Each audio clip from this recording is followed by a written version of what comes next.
Si quelqu'un m'aime, il gardera ma parole, dit le Seigneur, mon Père l'aimera et nous viendrons vers lui.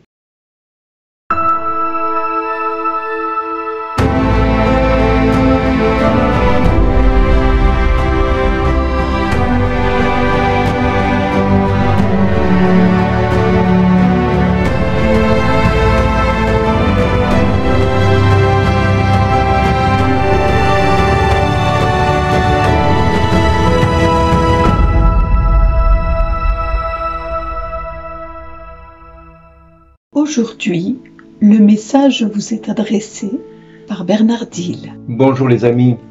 Encore aujourd'hui, le Seigneur nous dit, si tu gardes la parole de Dieu et tu la mets en pratique, heureux seras-tu. Et oui, nous sommes aujourd'hui encore confrontés toujours au même problème, vous allez me dire. Pourquoi Dieu insiste-t-il tant pour que nous gardions la parole de Dieu et nous la mettions en pratique? Eh bien, nous avons cette parole qui retentit dans notre cœur et qui veut que nous soyons tout à lui, rien qu'à lui, et que cette parole de Dieu fasse du fruit et porte du fruit en nous. Si quelqu'un écoute la parole de Dieu et qu'il la met en pratique, nous ne sommes plus simplement des serviteurs, nous n'avons fait que notre devoir que d'écouter la parole de Dieu, nous dit Jésus. Alors si nous n'avons fait que notre devoir que d'écouter la parole de Dieu, qu'attendons-nous pour le faire? Qu'attendons-nous pour le faire? Pourquoi mettons-nous tant de temps pour exécuter cette parole et la mettre en pratique? Rappelez-vous ce que le livre de Deutéronome nous dit au chapitre 28. Ce n'est pas le texte du jour, mais moi j'aime bien reprendre ce qui est nécessaire à garder en mémoire. Rappelez-vous ce qui est écrit dans le Deutéronome 28. Quiconque mettra la parole de Dieu en pratique, voici les bénédictions qui l'atteindront. Et 15 versets qui suivent vont être des versets de bénédiction. Du verset 1 au verset 14, tous les versets qui vont être donnés vont être des versets de bénédiction. Par contre, du verset 15 au verset 69 vont être que des malédictions. Des malédictions que nous allons nous infliger nous-mêmes parce que nous n'aurons pas écouté la parole de Dieu et que nous ne l'aurons surtout pas mis en pratique. Parce qu'il ne s'agit pas que d'être des personnes qui écoutons la parole de Dieu sans la mettre en pratique. Si Dieu insiste si lourdement aujourd'hui pour que nous mettions la parole de Dieu en pratique, c'est parce qu'il sait que c'est source de vie pour nous, c'est source de bénédiction pour nous. Or, qui sommes-nous et qu'attendons-nous pour mettre cette parole de Dieu en pratique? Qu'attendons-nous pour le faire? Sinon, ne venons pas nous plaindre que notre vie soit remplie de désordre, de choses qui ne vont pas. Ne soyons pas surpris que dans notre vie, il y ait des choses qui soient en totale opposition avec les promesses de Dieu. Oui, mes amis, quand nous comprendrons que le fait de mettre la parole de Dieu attire vers nous des bénédictions, alors je suis sûr d'une chose, c'est que ce jour-là, nous commencerons à la lire et à essayer de la mettre en pratique jour après jour.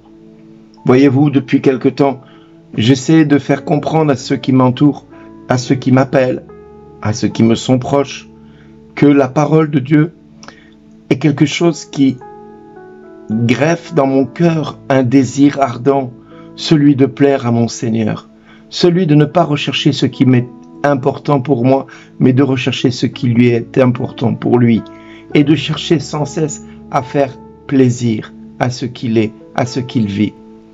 Vous savez, quand j'ai vécu du Seigneur, quand j'ai vu la Passion pendant 5 heures, j'ai compris de quel amour j'étais aimé.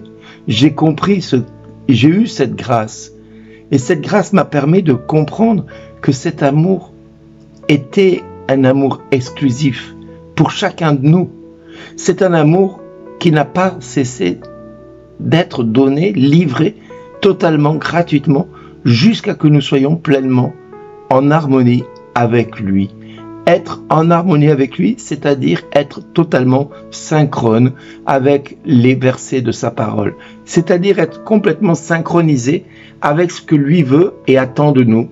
Parce qu'il sait pertinemment qu'en étant synchronisé à ce qu'il veut et ce qu'il attend de nous, c'est exactement ce qu'il attend de faire pour chacun de nous, nous apporter les bénédictions que ce livre du Deutéronome nous parle sans cesse et nous enseigne que tout ce que nous avons à faire, ce n'est rien d'autre que cela.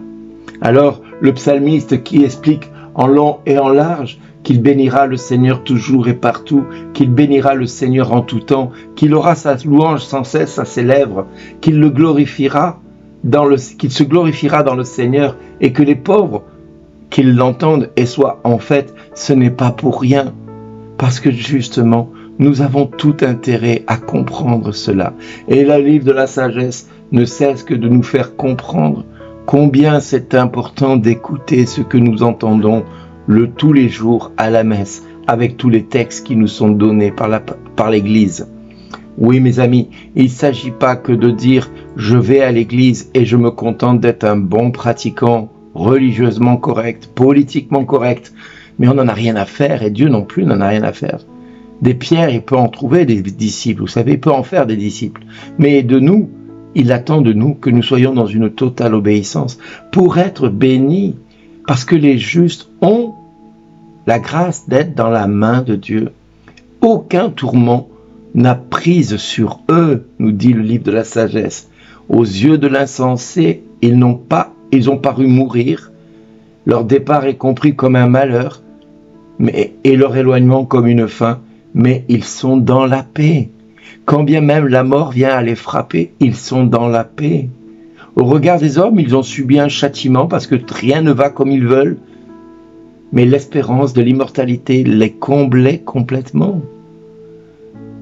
Après de faibles peines, de grands bienfaits les attendent, c'est-à-dire dans l'éternité, car Dieu les a mis à l'épreuve et trouvés dignes de lui. Comme l'or au creuset, il les a éprouvés, comme une offrande parfaite, il les accueille. Au temps de sa visite, ils resplendiront. Comme l'étincelle qui court sur la paille, ils s'avancent. Ils jugeront les nations, ils auront pouvoir sur les peuples, et le Seigneur régnera sur eux pour les siècles des siècles.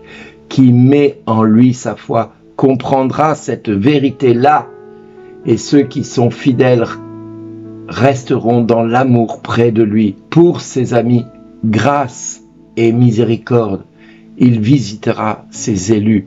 Voilà mes amis, c'est par le livre de la sagesse que je termine ces 7 minutes, car tous ces livres nous expliquent pourquoi nous devons vivre ainsi.